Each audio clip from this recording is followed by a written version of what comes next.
Hey, everybody, welcome back to another episode of the Negotiation Podcast. I am your host, Todd Embley, and today I am thrilled to welcome back to the show. There's going to be two guests. One's coming back, and one is new, and they're both from Red Phoenix Entertainment. First of all, founder and CEO Leif Rogers, who we've had before, good buddy of mine, and Chief Strategy Officer Gino Gordon. Red Phoenix is a global sports marketing agency that has helped several North American athletes, leagues, and franchises all expand into Asia. This is what they do, and they do it very well. Leif, Gino, welcome to the podcast. Thank you, Todd. Appreciate bringing us back for this. You betcha. Gino, welcome to the show. Thank you so much. I'm really excited to talk about the things that we're doing at Red Phoenix, and again, thank you for taking out the time. Yeah, it's super exciting for anybody into sports. You guys are kind of living the dream, to be honest, even though you're probably exhausted and don't feel like it's a dream or that you're so tired you're living in a dream. Gino, where in the world are we recording you from today?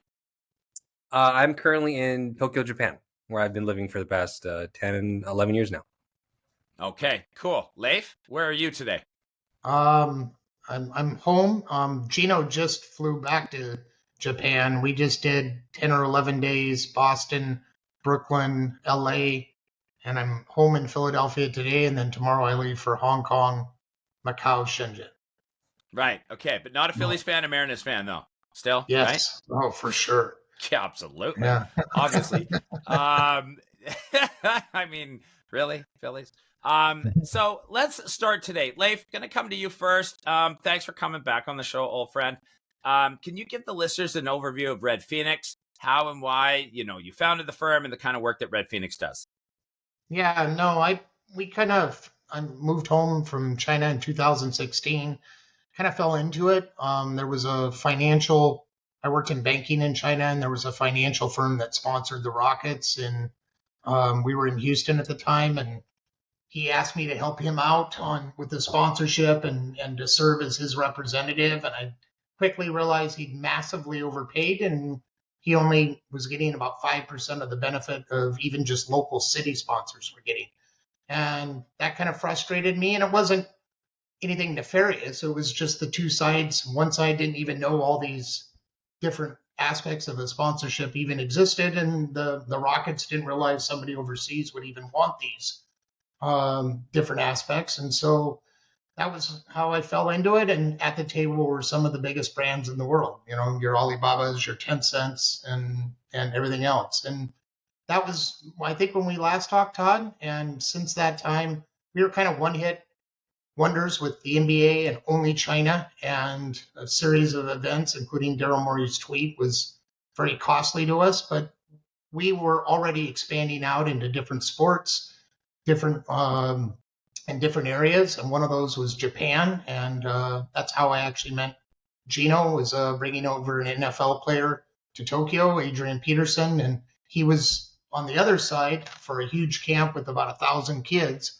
coordinating all of it. And I said, I want to know who that guy is, and that's why Gino's with me today.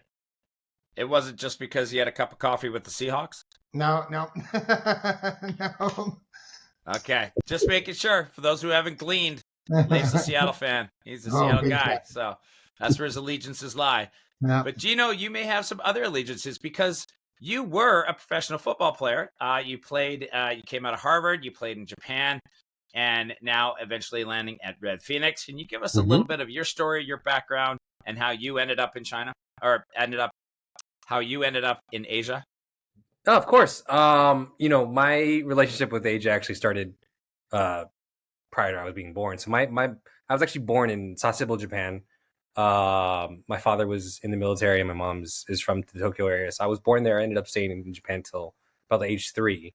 And then we moved to San Diego, where I ended up growing up. And so I very much had a multicultural background where Japan and America, I was in between. I was able to really just figure out or, try to understand what it was like to be American and Japanese at the same time. So that's always been a part of my life. And sports was really that connector through all of that. And I ended up playing multiple sports, but football was the thing that I ended up playing from age 6 to college. So I played at Harvard, had a decent career there. It was all Ivy 3 years in a row, Ivy League Player of the Year, Harvard Player of the Year. So I had a pretty good career there.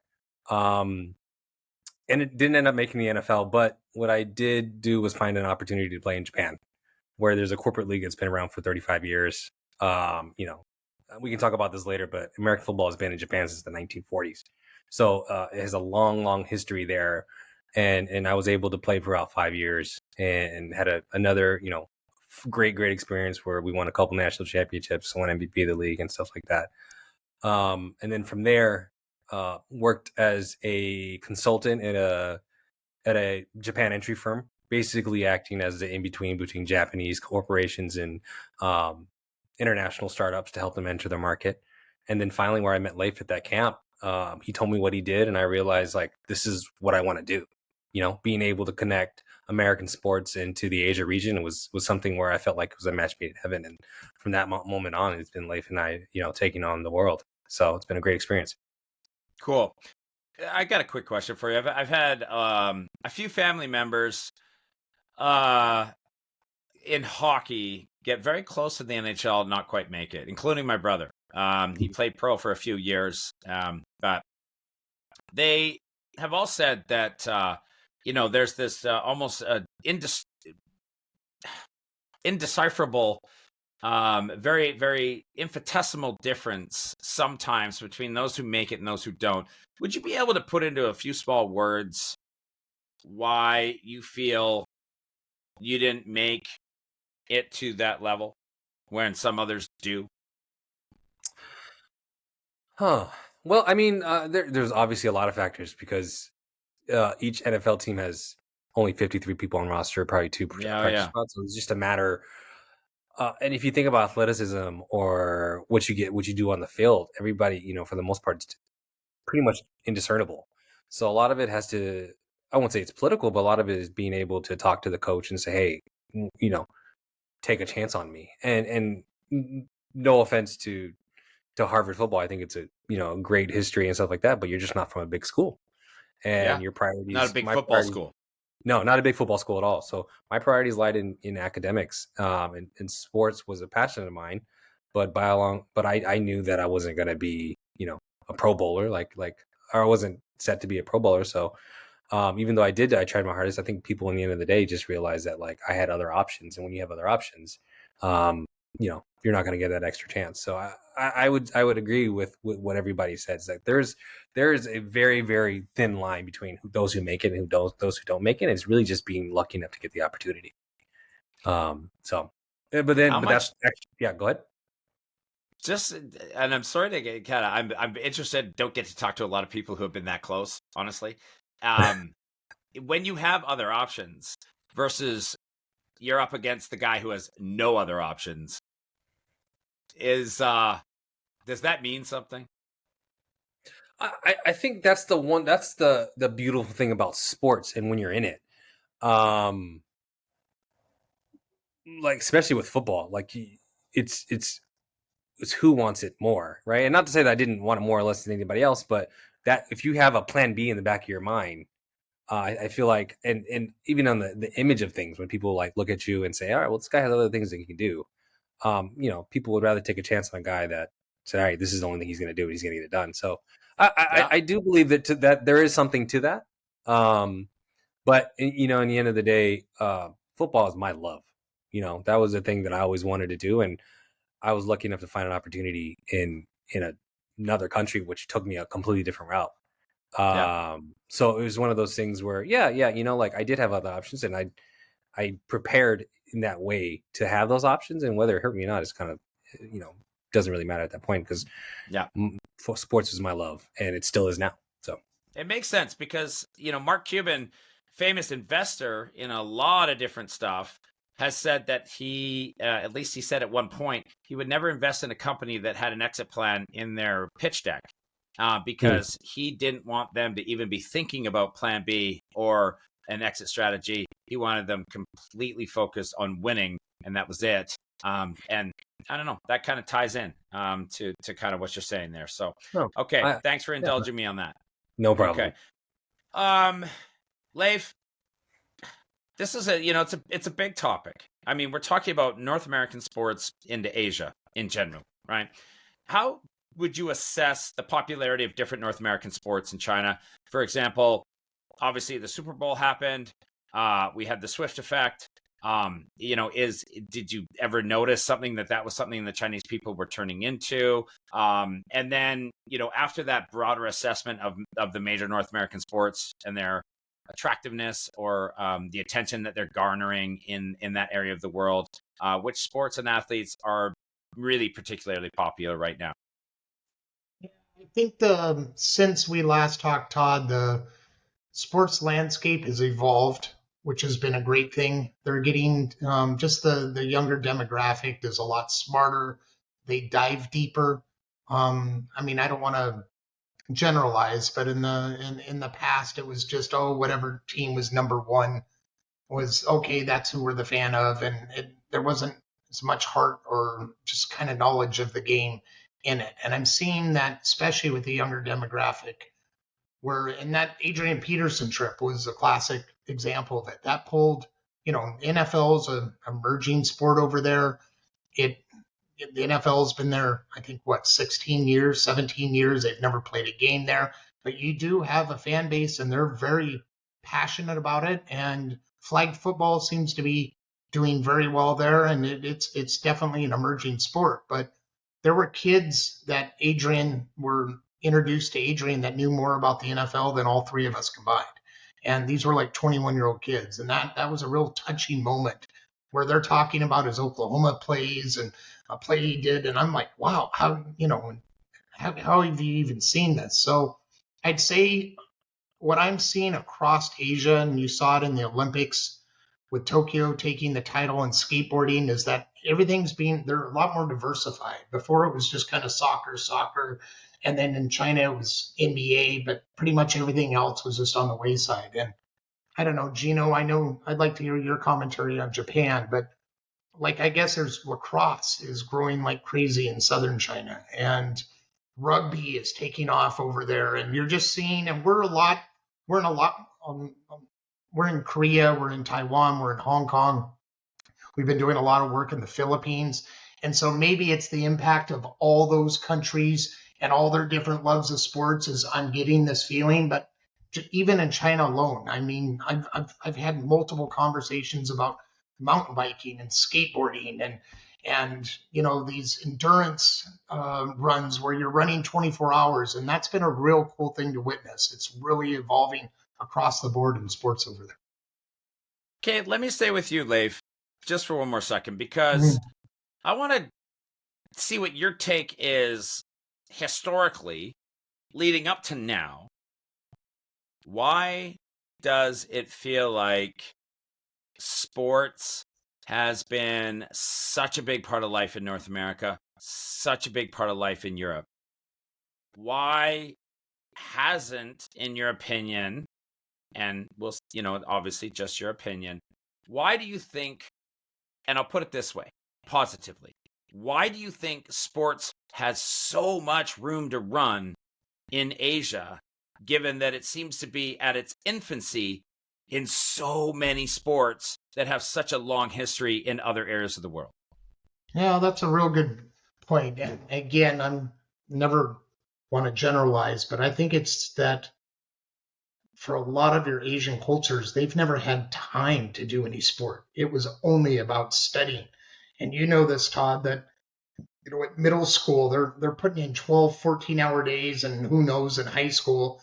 And there was no time to play sport. And then you had in some countries where you were chosen as a 4 or 5-year-old to be a volleyball player, whatever it was, just because your height or you had the look. And the rest of them weren't even considered, and it was just an afterthought. And I think that Asia has realized that, we need to get healthy, one, and two, it's very good for our kids to be playing in these sports.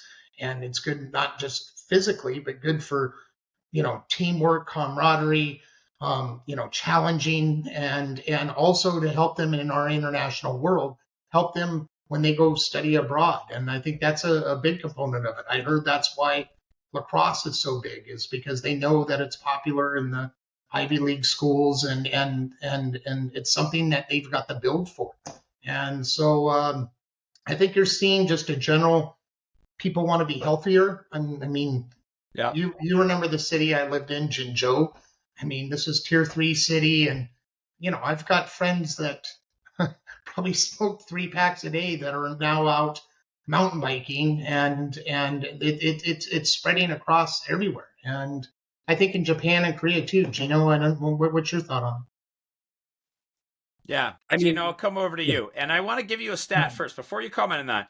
16 million young people graduated from high school in China last year. No, 8 million. I think it's 8 million. 8 million graduates in high school from China last year. 16 kids got into Harvard last year 16. Yep. of 8 million graduates. And I think there's a booming business in academic enrollment opportunities in Asia because their applications are too one-dimensional, it? put it that way. Yeah. But yeah, Gino, if you could just maybe touch on that kind of how we got to this point of there kind of being a bit of a dearth of athletic focus or sports focus in Asia. Yeah. There's one thing I actually wanted to touch on, especially when it comes to kind of entry into like Ivy Leagues or top tier schools. Because I had the same question too, and I get asked this all the time in Japan. It's like, well, why do some people get in, some people don't? Especially with someone with a higher GPA or something like that. I think there is a lower limit, or there is a basic standard of like, well, I won't say intelligence, but grade, GPA, all those things. There is a limit standard that you need to meet. There are other aspects that are also being taken into account when you're applying for these type of schools.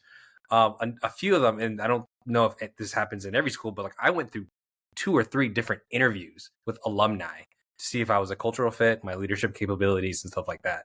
So it's not just, oh, like, do you have all these type of extra, like, do you have all the grades and the test scores? There's a whole other aspect that a lot of these schools look at, because one thing I know, I've seen this at Harvard, and I've heard it taught multiple times. They said that we're not creating, or we're not educating the next just smart people. We're educating the leaders of the world. So and what do you think about leadership? It's not just, oh, are they the smartest person in the room? It's like, do they have the qualities to be able to get someone to do something else? So like that's why I feel like sports is a natural avenue to be able to develop those type of soft skills, whether it be like cooperation among peers, being able to be persistent in failure. And I read an interesting stat. I think it was on LinkedIn, but it's like, I think 15 of the past 21 presidents of the United States was an athlete or did sports in their youth.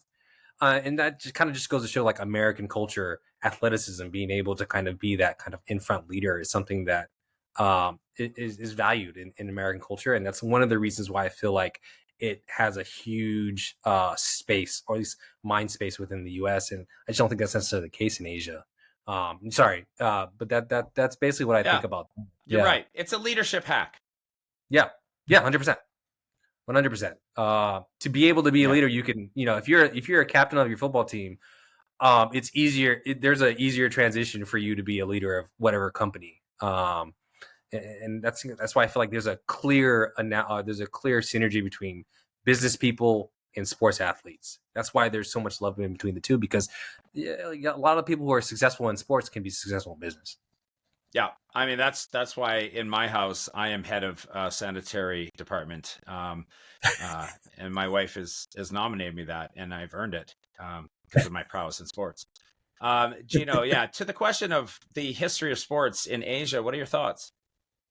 I could speak a lot to Japan on this, because kind of I've nerded out a little bit. There's a couple things to consider with sports, especially in Japan. It was considered more of it's separate. It's actually kind of separate in society, where it's similar to more like military, kind of the military aspect, developing the body and mind. And that's why it didn't really make its way into commercialization or any of those they're kind of separated. And I feel like that's one of the reasons why in Japan it's kind of going through a rebirth, almost like a renewal of the way sports is seen. In America now, obviously we talked about leadership qualities and developing the person, but it's also a hugely it's considered entertainment, right? Sports is entertainment in the United States. I don't think that's necessarily the case in the Asia region, and obviously, kind of Leif touched on this as well. Japan is very much the case where sports is an entertainment. It's kind of like a feat to show how well, how athletic these people are, or it's like a way to kind of show these type of messages that promote Japanese culture.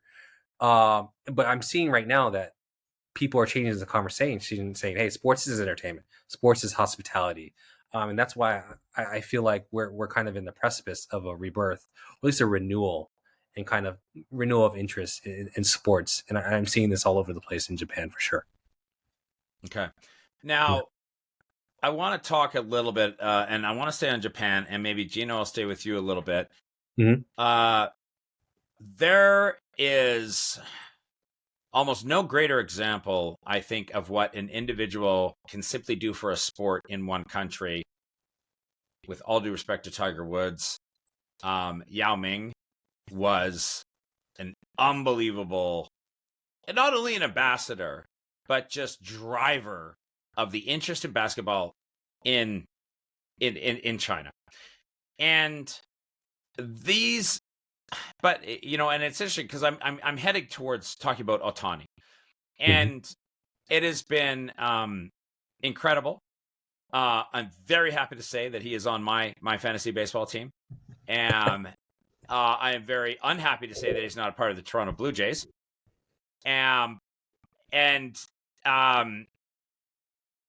It's just I want to just like, what is the impact somebody like Ohtani, who's from Japan, for those who don't know who we're talking about, he's potentially the greatest player to ever play the sport of baseball, or any sport in general, the way he's dominated on both sides of both pitching and hitting. But he, with Anaheim, signed with the Dodgers. He's just absolutely massive. What does that do for a sport like baseball in Japan? And I will kind of asterisk that just slightly, knowing that baseball was already kind of, it is huge in Japan and Taiwan and whatnot already. But what has Ohtani done for baseball in Asia in general? Oh, I mean, I think he is kind of the lightning rod to making baseball relevant for the young people. So I 100% agree. Baseball is one of the top sports, or was considered the most popular sport in Japan. But at that point, like prior to Ohtani really doing what he did, it was wavering. You saw that, soccer kind of becoming more the popular sport, people watching Japan's soccer team do well. And you saw basketball doing really well. If you look at kind of the numbers on it right now, basketball is one of the sports that's being played among the youth the most in Japan. So Ohtani made baseball cool for the young people. And I think that's something to really consider, because even you can kind of see this in the States as well. How do you get to the Gen Zers or the young millennials or whatever generations under them? How do you get to them? And I feel like Ohtani was kind of the reason why it's cool. And I think that cool and also international. So one thing, when you have Ohtani playing in Los Angeles, you have more, just based on our what we do, you have way more Japanese companies saying, well, how do we sponsor the Angels, or how do we sponsor the Dodgers, which really wasn't the conversation prior to Ohtani coming. So you're seeing two things: a greater interest on the young population of Japan, and then greater interest on a commercial aspect for commercial partnerships with Japanese corporations who generally look domestic for their commercial promotion, now looking towards these international properties like the Dodgers and Angels and stuff like that. So I think it's just he's adding more to the globalization of sports. Yes, absolutely. And we kind of briefly discussed before we started recording Eileen Gu and what she's been able to do for the sport. Leif, coming over to you, and both of you could comment on this. I am curious about the brutality of some sports versus others. Okay. Gino played football. We've all seen a couple of movies that come out, deal with concussions. And we know that sports like football, American football, and hockey are particularly physical, and that there are genetically some physical differences between different areas of the world. Some places have genetic gifts that other places do not for certain things, whether it's long distance running or whether it's, I don't know, rowing, what have you. So this is a very, I don't know if it's a bit of a hot button topic in a way. We'd be slightly careful when we talk about it, but I think it is something to explore, because I don't know if this is part of the, you know, brutality or the physicalness is part of the cultural makeup in all areas of Asia. Like, we have sumo wrestling in Japan, but it is not brutal. It just looks a little bit. You know, where does MMA and the growth and popularity of MMA or MMA gyms growth kind of land on the spectrum? Is there any data that even shows up on the radar when it comes to Asia, that kind of thing? So I guess my question is, in and around that, Leif, what are your thoughts on growing sports that are more physical and seem from the outsider to the viewer to be a little bit more brutal, to growing ones that are not? Yeah,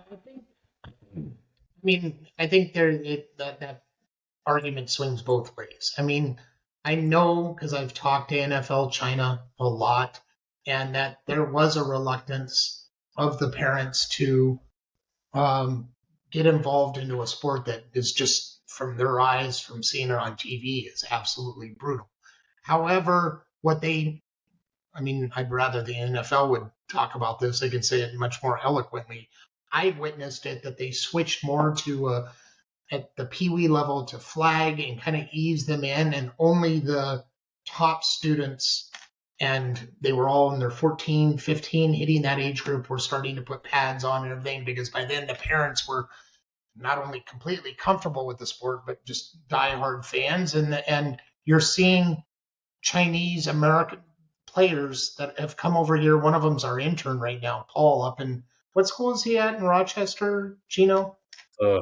I'm not sure, actually. But Yeah, he's got it. But he's playing, I think, defensive lineman or something up there, and so I think they're fully capable. I don't think it's a hindrance at all. They just haven't had the opportunity, and they were steered towards different sports, whether it be basketball or whatever, tennis or whatever it was, that was ping pong, or that was considered more normal there. But we're seeing it a lot, but then you've got the NBA aspect that, I've heard it from multiple NBA players, you can't teach height. And so the height is definitely, I think, a problem for bringing more Asians from over to here that break into even G League or NBA. You haven't seen many since, and I think Joe Chi was the last one to really make a major league roster, not major league, NBA roster. I believe, Gino, you've had a couple of Japanese players over here playing in the NBA. One of them plays now for Oklahoma. And so, but usually it's guards. And so that, on the genetic side, that's maybe something that can be controlled. But I think for the most part, it's just, they just haven't had the opportunity to play the rough sports. And as you know, Todd, you're from Canada. I cringe. I went to a couple of professional games here in Philadelphia. Lacrosse is brutal. It makes hockey look like they're, figure skating out there. It's hardcore. And then when I heard that was taking off in China, I was just shocked. But again, they've got rugby. You mentioned rugby. Yeah. Rugby in Japan. Look at, and Gino. Popular. Yeah. They went from like nothing to being now one of the top rugby nations in the world, correct? Yeah, and I think it's because of multiple reasons, and why you could develop a property like football or rugby or something like that, or American football, excuse me. Rugby is really creating heroes, because again, we're going back to kind of that entertainment thing. It's like we have to a lot of times what people are doing, or what is I feel like the fast pass to making any country love that sport, is creating the hero representing that nation and them challenging into whatever sport that may be, right? So, like you talked about Rui Hachimura or Watanabe doing stuff in the NBA, that helped NBA skyrocket in popularity. And that's basically what happened with rugby when the rugby national squad did really, really well in the Rugby World Cup, and I think it was 2019 in Tokyo. And again, one thing about Japan is that, you know, a lot of the teams in a lot of the professional teams are obviously popular, but the most popular teams are the national teams. So like Japan's basketball, soccer, rugby, all their squads are hugely popular because for them, being able to kind of challenge the world is something within Japanese culture, and it's still really, really strong. So creating heroes and creating the pathway to success or pathway to pros is extremely important. And then finally creating the grassroots, what Leif talked about. So basically having that top end kind of area, where can they get to create the dream, and on the bottom create like the functionality, saying, all right, well, if you want to get here, this is how you do it. Creating academies, creating opportunities to meet these type of heroes, and then finally opportunities to play. So, you know, you got to start from the bottom and the top as well. Okay, I'll kind of sit on that as mostly debunked, as a theory, and we'll see how that plays out. Let's talk a little bit of hockey, and not just because I'm Canadian, but you know, you guys have done some work before, Leif. I know there's been something you guys did years ago with the Tampa Bay Lightning and whatnot. I have a feeling that hockey is something that I think can really take off in Asia. I think that I just feel like they could do really, really well. They can really think the game. It's about quickness. It's about hand-eye, you know, for coordination and stuff like this. And I think we can start to see that they're getting well past the financial barriers, because that's one of the biggest things with hockey is just the cost of maintaining a sheet of ice inside a building, and then getting the access to it just makes it a cost prohibitive thing to be able to try, right? And we talked about that awareness and being able to try something, right? Yeah, I mean, soccer, 100%. Basketball, man, with a small footprint, you just need some concrete net. Like, yeah, everybody can kind of get out there, do it. In football, right? American football, you could get out there, do that. Rugby, things like that. Baseball, but sandlot, right? Hockey is just simply got a same with skiing. There's a cost prohibitive nature to that. But tell us a little bit about what you're seeing in hockey in Asia. Whew. So we've had a pandemic, and I've been to China. I went once in 2022 or twice in 22, and then I went a lot. I'm every month in 23, and multiple spots in Asia. And I feel honestly that hockey really peaked when the Winter Olympics ended, and I'm not hearing it talked about as much. And just for the very aspect that you're saying is the lack of ice rinks, especially in cities that aren't tier one, wherever that is.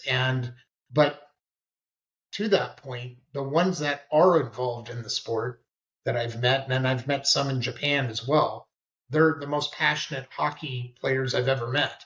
So I think, yeah, you've answered your own question. If they had the availability and the ice rinks, and I don't think the cost of everybody always brings up the cost of equipment as a hurdle, and yeah, okay, for sure, but I don't think it's that big of a hurdle. I think it's the lack of places to play that I see in Asia.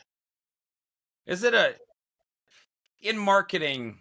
It's always, can I see myself as the person who's telling me I need this thing, right? Or if I'm in a house, right? Do I see myself in this house? Which is why whoever's selling should take down all the pictures of their family and their dog and stuff like that, right? It's just, you have to be able to envision yourself as that person. And so, you know, this does seem geared maybe a little bit towards a bit of a marketing problem. It's just that we don't have somebody that we can put in front of, you know, people in Vietnam to say, this is you, and this could be you. You could truly see it now. They just don't have that. Yeah, I 100% agree. Like, you know, it's actually something that you see with all the other sports. They have someone that they can kind of live up to. But if you can't do that, I feel like another obvious choice, or another choice that we espouse upon, is really getting whatever sport it is in front of the people you want to grow at. So that's one thing Leif and I talk about, is like, being NBA has obviously gone to China multiple times. They've gone to Japan multiple times. And when you invest time and effort into engaging with the potential fan base and the fluid fan base, you're able to really, gather more popularity. And then you have to be kind of be a part of like the cooler talk in these regions in order for you to really gain popularity. So there is that, if you can have someone that looks like them to be there, but if not, bring the sport to them. And I think for NHL, that's kind of the next step for them. If you can't actually have, these matches, because obviously the inlay to be able to build that might be difficult, then why don't you, do some type of like retired legends tour? Leif and I have done that multiple times with the NFL. We did something with Jamal Williams, who's the starting running back, or one of the running backs for the New Orleans Saints. We had him. We filmed 4 days in Tokyo, and he's a huge anime fan, so we were able to create some really, really interesting fan engagement activations. And then we all took content of that, and then the NFL used it, put it on their social media, and got millions of views, and got really gained a lot of popularity within Japan itself. And I think that's the next step, is how do you engage with people on the ground and digitally? If you can do those two things, you can create a following for sure. Yeah, and I'd like to add to that, Todd. There's a big difference from just showing up and actually engaging with the country. And take that NFL example, the NBA players we've brought over. I mean, it's something that we take pride in, that we're doing the same types of events that they do in other parts of the world, but it is specific to that country in a cultural basis. And just showing up, and I feel the NHL, that had China games for many years, but they were just showing up. It was kind of being marketed lightly, and there wasn't a lot of effort put into it. And consequently, you ended up having an arena filled with expats, all from Canada and Eastern Europe and Scandinavia. And conversely, you have, the NBA and now the NFL is making a huge push internationally, where they're going into a country and engaging with that particular country. And some leagues are better than others, and some teams are much better than others. And we as Red Phoenix will tend to navigate towards the teams that we know are going to do their best abroad, and because it only benefits us. And so it's funny. I mean, we get called by NBA teams all the time, and if they're not willing to engage, they all want the dollars and they all want the fan base. But if they're not willing to engage in that fan base, we'll turn to a team that does. Okay. I want to lean in on that then, because in that vein of how to grow a sport. And I do want to come and say, I think a lot of people in the past have tried to take these sports to that area of the world and haven't done well. And I want to talk about how you're doing them, as and what your special sauce is. And man, I gotta say, Liam, because I had this fleeting question of something that I wanted to ask real quick first. Okay. Yeah. How do I put this? They have been attempting, as you said, the NFL is really pushing hard into that area of the world. Just briefly, are they trying to grow the sport, or are they just trying to grow the economics that come from the sport in that area of the world? I would say that they're trying to grow the sport and the fan base, but that leads to economics for the sport as well. So they're playing the long game and they're doing it wisely. In some countries, I do feel that they dip their toes in it just because it looks sexy, and other countries they invest more into. And I think that's just, price of business, and just knowing that they can activate in a country easier, and you've got security and all these other elements to it as well. But the NFL, they were kind of the last to the international game, if you look at it. Yeah, baseball, you have this massive influx of players coming from South America, North America. Hockey, huge. It was internationalized by itself, not necessarily because of the league. than the whole NBA thing. And NFL had their little Europe thing, but they weren't really going to the rest of the parts of the world. And now we see it every day. I mean, they're in Africa, they're hitting Asia. They use us for Japan, and what I like about the NFL is they're very methodical and strategic, and they're not just running out trying to get hoping that they're going to get billions of dollars in sponsorship by next year by doing this move. It's the long game for them. Okay. So, and all these sports we're talking about are almost as good as hockey. But what are the mistakes that have been made in the past about trying to grow sports that Red Phoenix has recognized and is either doing better or doing differently in order to grow sports from the work that you two are doing?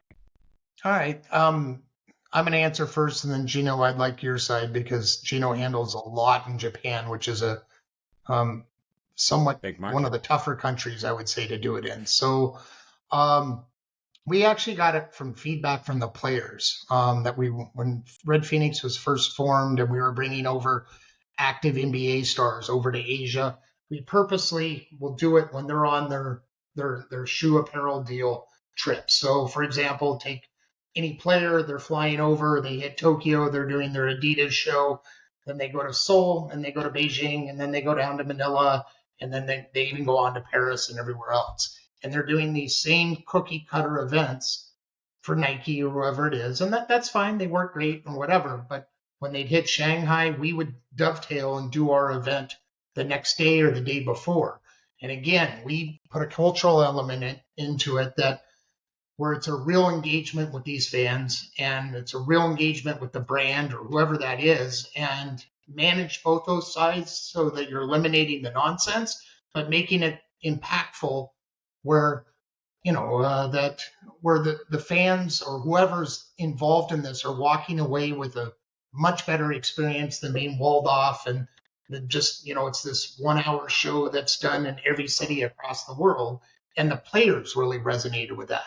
And another thing that we do is oftentimes use iconic cultural touch points, whether that's the food or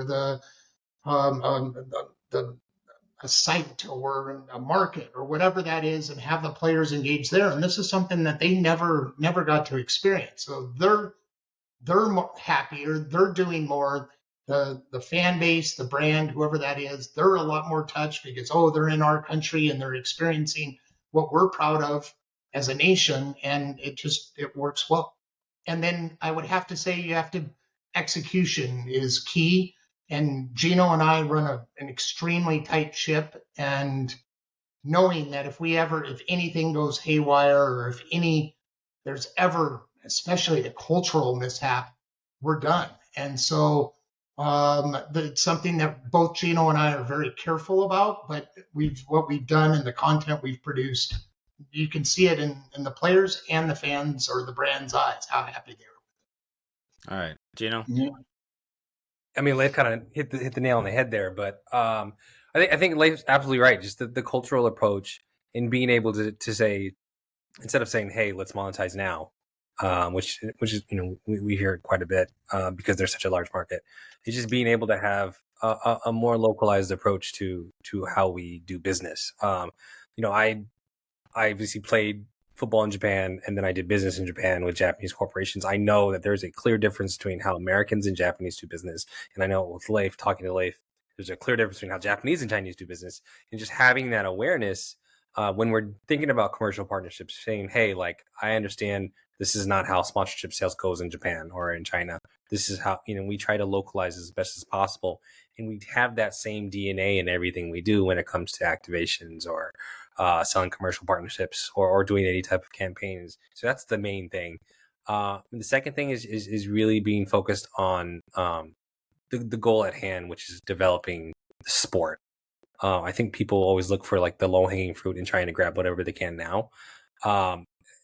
We have a long-term approach in saying, hey, if you really want to be able to create a fan base here, you have to have a long-term approach, or at least a medium to long-term approach.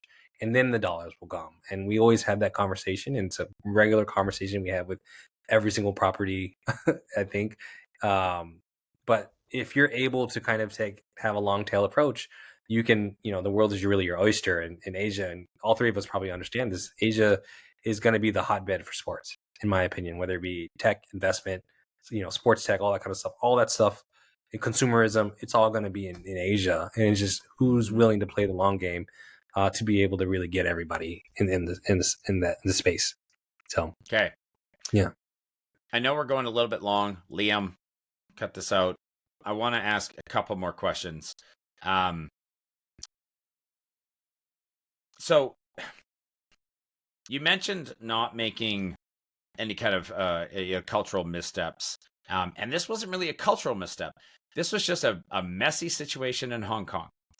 And I'm just curious about what your thoughts were about the fact that how many people were upset, bought tickets, bought jerseys, the whole thing. They show up in Hong Kong. Miami shows up in Hong Kong, and Messi doesn't play.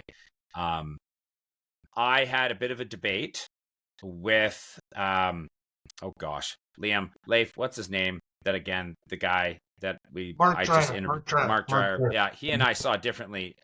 We had opposing views on this. So for those of you who listen to the Mark Dreyer episode, you know that he and I did not see kind of the messy situation and what went down the exact same way. What were your thoughts? Should people have a right to be upset?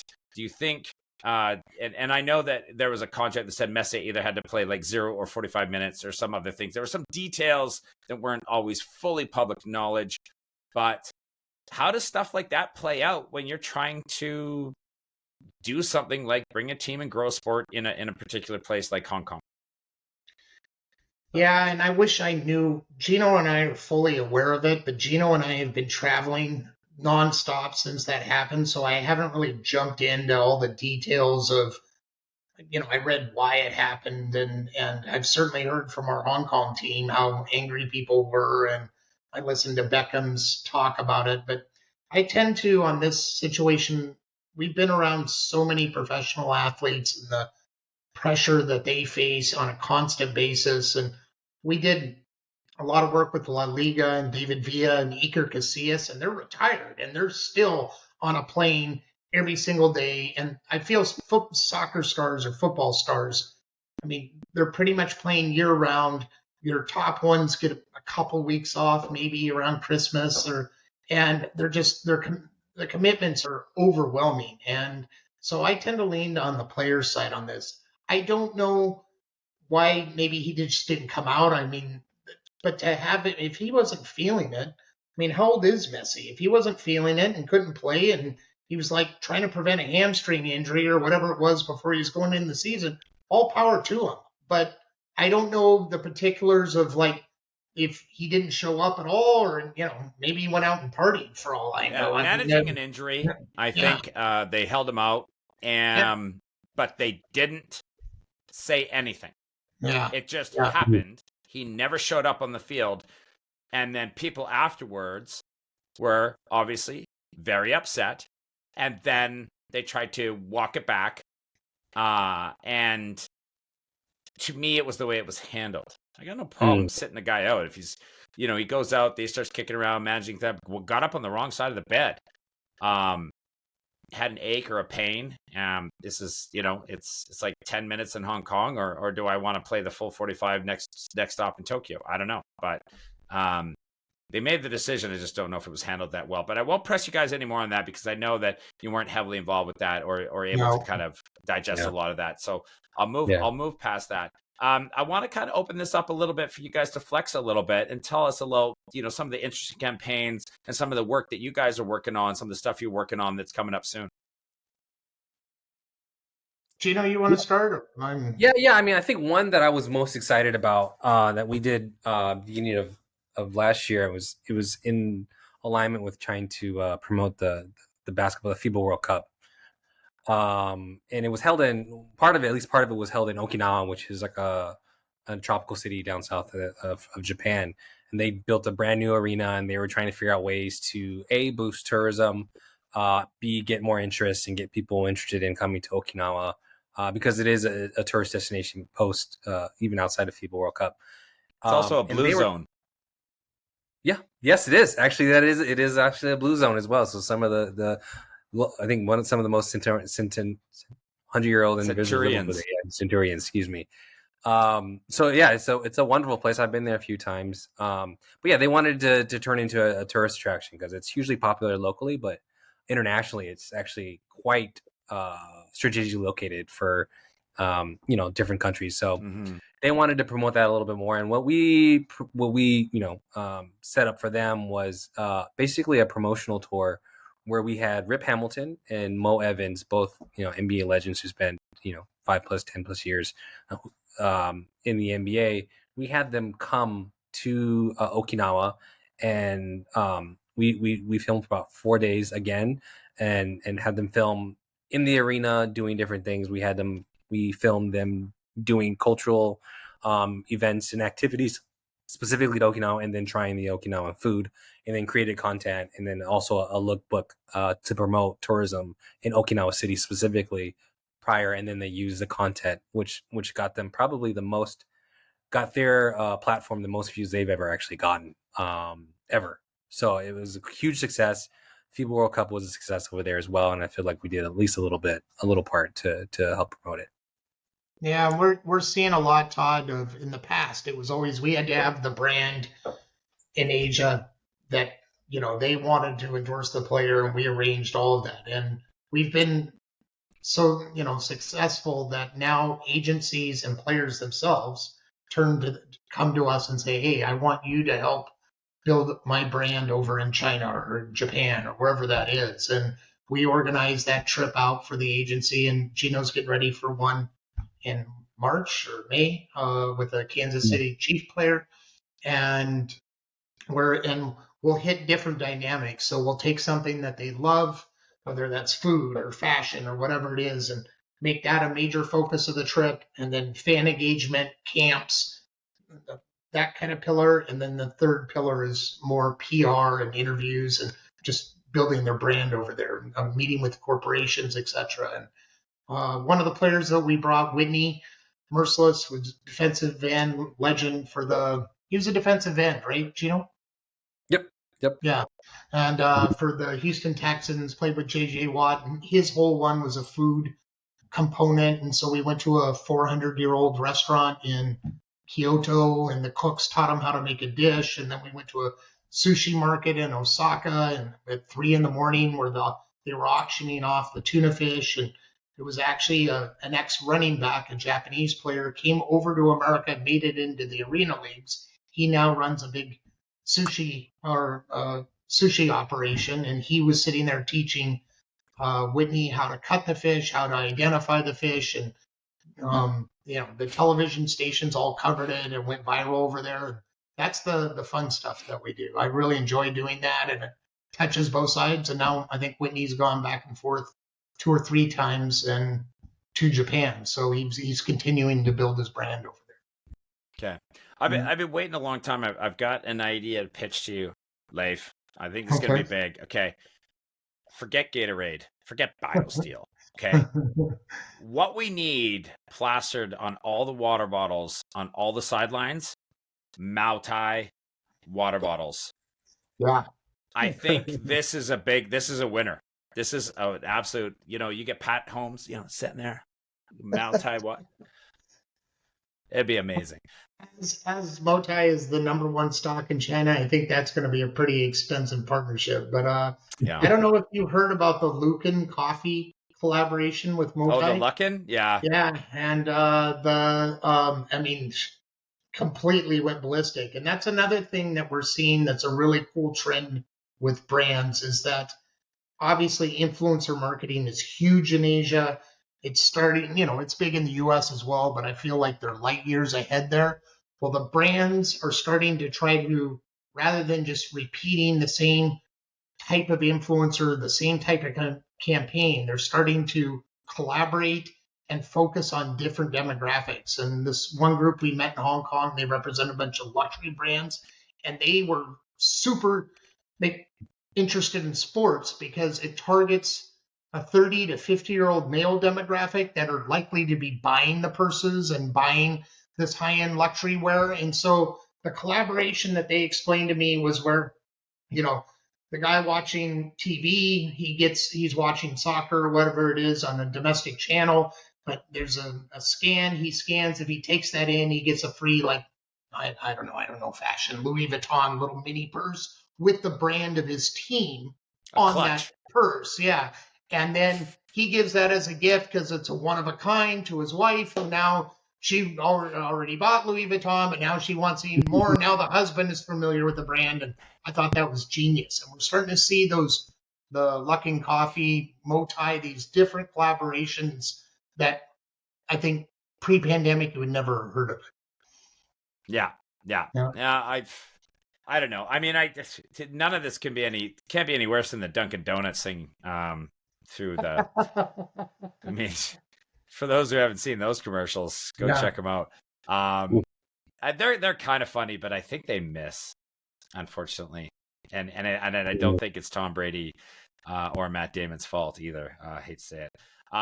Okay, thanks very much, guys. Last thing, it's just huge. I just think that this is the place in the world where sports is going to grow the fastest for the longest amount of time. I think if you're looking to get in, now's the time. Beat the rush, beat the line. Talk to me about commercial opportunities that maybe surrounding the upcoming Summer Olympics, and just the broader selling pitch on why professional sports entity or textiles makers or academies or athletes should be looking for growth in Asia. Start with Leif. Well, I'll answer, and then Gino, I'd like you to answer your thoughts too. But just the fact that I think the 20 highest GDP economies in the world, 12 of them are in Asia.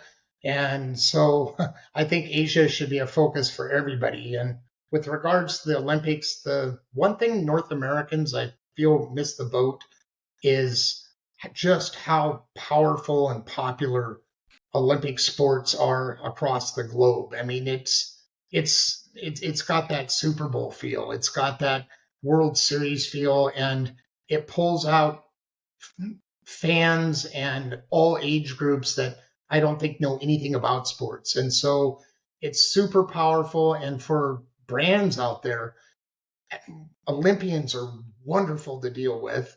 They don't get a lot of opportunities. And when they do get an opportunity, it's just during that Olympic time, and then everybody fades away. And we did a campaign for a Japanese brand where we went through a lot of Olympian athletes and then narrowed it down to 4. And it was one of the most rewarding experiences of my life. We picked the youngest American athlete, the oldest American athlete, a female athlete, and then a Special Olympics athlete. And I'm still in touch with them these days. And the most important thing is this was a major brand, but it was a small budget. And we not only accomplished everything that they wanted. Again, it was their best marketing campaign they'd ever had across the globe. And that was just from one video. And we did 16 of these different videos. But more importantly, the price point was 1/1000th of what they would pay for any major sport in the world. And so it was a very cost-effective approach and super timely and super hot. And so I really, getting to know all these Olympians, God, I wish North America would jump on the bandwagon to support these athletes more, because our North American athletes need it more than they do, because a lot of these countries, they're supplemented by the country itself, whereas in America, they're just kind of, yeah, we'll pay for your ticket. Okay. Awesome. Yeah. I mean, path of least resistance. Yeah. I mean, it's super noisy where we are, but in places where you don't have to compete with the Super Bowl and you have the Olympic opportunity that comes up that does take all the oxygen in the room, huge opportunity there. Gino, your thoughts? Yeah. I mean, I think I touch on like the overall opportunity in Asia. I mean, I think Leif did a great job talking about the Olympics. If you don't mind, I'll talk about Asia and kind of the 3 areas as to why I feel like it's going to be the hotbed, or why it's secretly is already, but you need to be able to invest into it a little bit more. And within the next 10 years, it's going to be the place to be. I think the first thing really is consumer activity, right? If you look at advertising spend for the top 5 countries, obviously USA is number 1, but if you look at number 2, 3, it's Japan and China. So if you're looking at where marketing dollars are going or where marketing dollars are being spent, China and Japan are right there.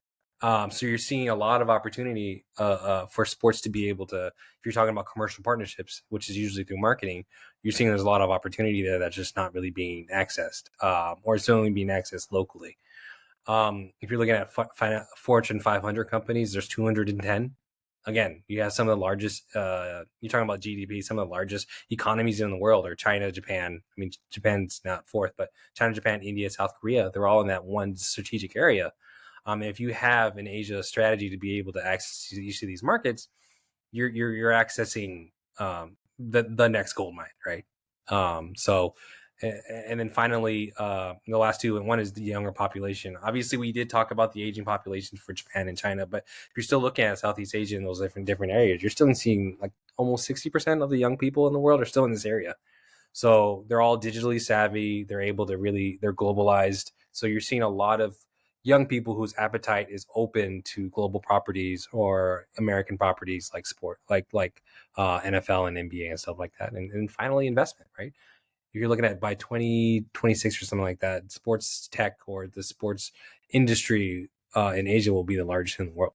That's what's expected to be. So you're seeing all the stars aligning at this point in time.